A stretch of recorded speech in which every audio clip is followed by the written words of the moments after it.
Hello students, welcome to Unlock GS Academy. ये है आपके अभ्यास सीरीज जिसमें हम यूपीएससी मेंस के प्रीवियस ईयर क्वेश्चन डिस्कस करते हैं। ये क्वेश्चन ईयर 2022 में आया हुआ भारतीय समाज खंड से है, जिसमें आपसे पूछा गया है कि उपभोक्ता संस्कृति के विशेष परिदृश्य में नव्य मध्य वर्ग के उभार से टीयर 2 शहरों का विकास किस तरह संबंधित है। तो इस क्वेश्चन का आंसर आपको 150 शब्दों में देना है, जिसमें आपको ये बताना है कि जो लगातार नव्य मध्य वर्ग का जो उभार हो रहा है उससे टीयर 2 शहरों का विकास किस तरीके से संबंधित है, और इसको आपको विशेष परिप्रेक्ष्य में बात करनी है उपभोक्ता संस्कृति के। तो इस क्वेश्चन को सॉल्व करने की हमारी वही अप्रोच रहेगी। सबसे पहले हम इसके इंट्रोडक्शन से इसकी शुरुआत करेंगे, फिर इसकी संरचना या बॉडी का निर्माण करेंगे, फिर निष्कर्ष के साथ इस क्वेश्चन को एंड करेंगे।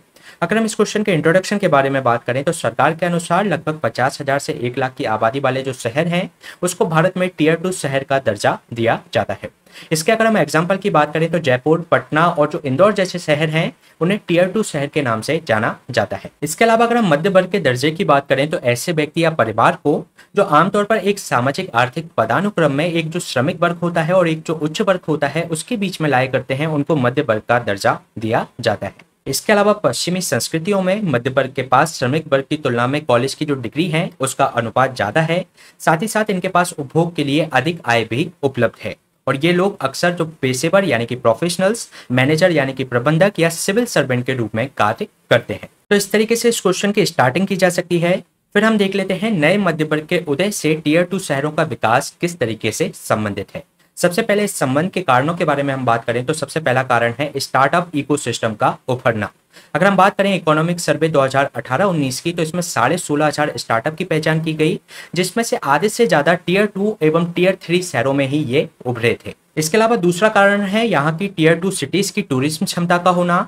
शहर जैसे कि अगर हम बात करें वाराणसी, उदयपुर एक टूरिस्ट क्षेत्र के रूप में प्रसाद स्कीम के अंतर्गत इनको विकसित किया जा रहा है, क्योंकि इनका सांस्कृतिक महत्व होने के कारण इनका टूरिज्म पोटेंशियल काफी ज्यादा है।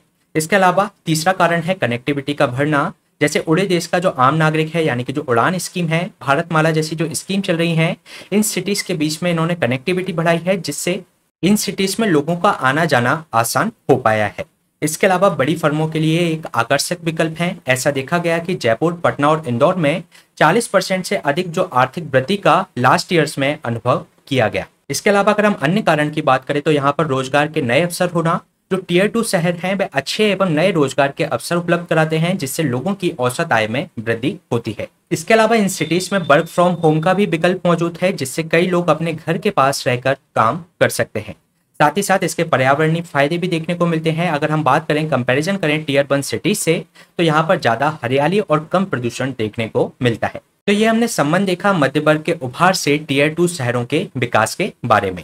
इसके बाद हम देख लेते हैं उपभोक्ता संस्कृति के परिप्रेक्ष्य में ये संबंध किस प्रकार से दिखाई देता है। तो टीयर 2 सिटीज में देखा गया कि यहाँ का जो खाद्य उपभोग है उसमें परिवर्तन देखने को मिला। जो टीयर 2 सिटीज हैं उसमें जैसे कि मैकडॉनल्ड हो गए या नए मॉल हो गए, फूड कोर्ट या फास्ट फूड सेंटर्स हो गए, तो ये खाद्य उपभोग में परिवर्तन करने में मुख्य भूमिका यहाँ पर निभा रहे हैं। साथ ही साथ इन शहरों में ई कॉमर्स में भी वृद्धि देखी गई है। ये उत्पादों की कई रेंज उपभोग के लिए आसानी से उपलब्ध करवा रहे हैं। इसके अलावा यहाँ पर रहने वाले लोगों के सोशल स्टेटस एवं आय में भी वृद्धि देखी गई है। वॉलमार्टाइजेशन होना, यहाँ पर जो अच्छी जो ऑर्गेनाइज स्टोर हैं वह यहाँ पर खुलती जा रही हैं, जो कि मध्य वर्ग के उपभोग में परिवर्तन करने में काफी बड़ी भूमिका निभा रही हैं।